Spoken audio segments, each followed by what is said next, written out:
What's up, guys? It's your boy XC1 back at it again with another banger of a video. Now, putting aside the obvious gripes with the divination system that just came out, the animations and wish stones or whatever that people were griping about, which I do agree with somewhat, I'm going to go over a couple things that were positive or awesome, or I liked with this update. Now, this is the least they can do when they add a new power creep system, and I will commend them for this, even though it's the least they can do, is the new version gifts and the way that the new currency is handed out. I don't like the way that the currency is divided into higher numbers to confuse you, but it is what it is.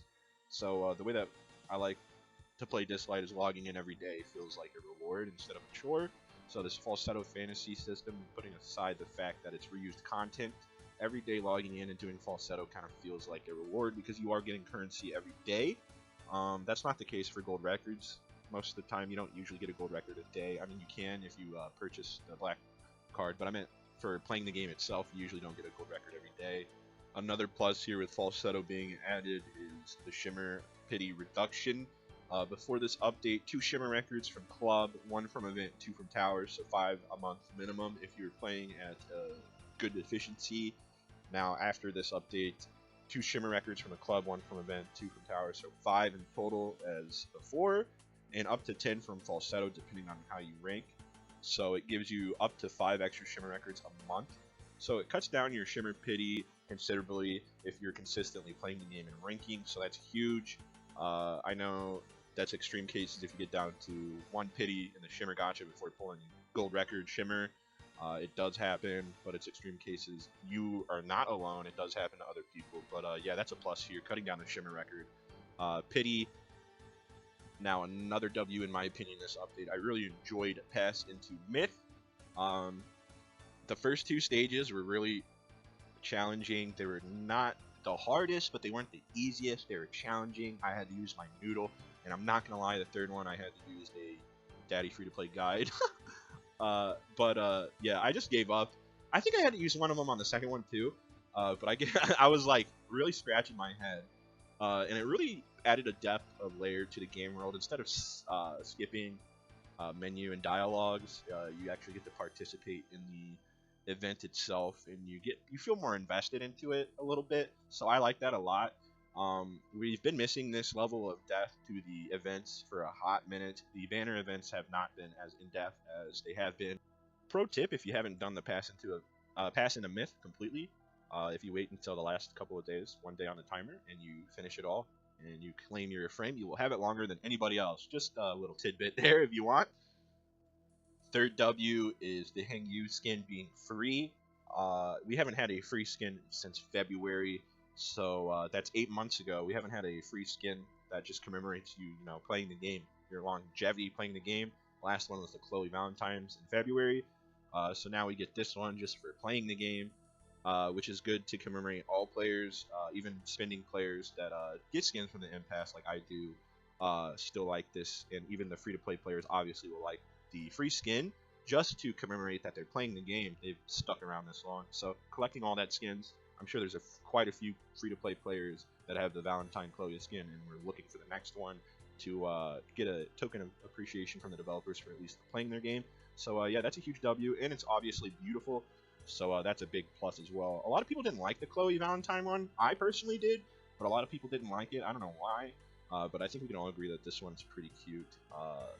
Hang You is pretty cute in this one. So now I made a video about the first half of the ChaosRealm expansion, but obviously the ChaosRealm was expanded, so that's a huge W. This next thing I'm going to talk about is personal to me, in the game, not personally, like emotionally, but I just had to throw this in there if I was going to throw the next thing in there. One of the last few things that I want to praise them for in this video is Calamity Island. Now, a lot of people don't like Calamity Island, and that's because of the turn limits. Now, obviously, I spend money, and I get rezos quicker than other people, and I get equipment better than other people usually. I mean, equipment's still an RNG. Anybody can get good equipment, but I have more of a chance. But this is for my mid-game to late-game players, or even early-game players that respect the hustle. This is one of the few things in the game that actually makes you think and doesn't have a skip button to it. So I like it. The rewards for the double and triple squad are actually pretty decent. Debatable for the single squad rewards, I'm not going to lie. But But not even talking about the rewards, even though the rewards are really great here for the double and triple squads. As you can see here, Shimmer Echoes, Divinate Disc. These are all 10 pulls, by the way, so you get 10 pulls, 10 pulls, 10 pulls. Not going to talk about the divination system being lopsided as it is right now, but that's pretty good rewards. Not going to talk about how it could have been gold records and those are more useful and give wish stones. Now last but certainly not least, here is formation presets. A lot of people have been begging to make the equipment and formation systems way easier to deal with because you're juggling all this and that. A lot of people only have, well, not a lot of people, but some people only have really good equipment, 3 really good sets, you know, that they juggle around. And other people make really good sets per Esper, and people that were making really good sets per Esper were not liking that formation presets were going to be a thing, which is weird because the people that use formation presets casually will not be upgrading their equipment and saving the upgraded equipment as often as, you know, people that are more inclined to compete. So this is more of a casual bone, but obviously hardcore players are going to be using this as well, and it's really good for hardcore players as well, but it's really great for casual players. It's really great for casual players because they only have a certain amount of equipment. They have like general use equipment, not, you know, every Esper is equipped with the best equipment for that Esper specifically. So they have general use equipment, and just makes it easier to do a bunch of equipment, use your stamina and your tickets without wasting a lot of time and equipment. It just felt like such a hassle with all the different teams that you had to build. Like I said before, though, people will not be upgrading and saving as often as, you know, like competitive players. So competitive players are still going to have the upper hand here. And let me just show you what formation presets are. Now, here's why formation presets are so great. Let's say you mistakenly wanted to use a poison comp on the Tether boss. Last night you were just having a giggle and you wanted to use a poison comp on the Tether boss. Didn't work out. But now the next day you log into the game and you're like, wow, I'm way too lazy to go ahead and replace my team to what it was. Bada bing! You can use formation presets to wipe away that poison team. Now the true king can shine.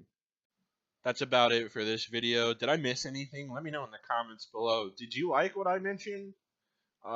Did you like anything else that I didn't mention better? Let me know. Leave a like and subscribe.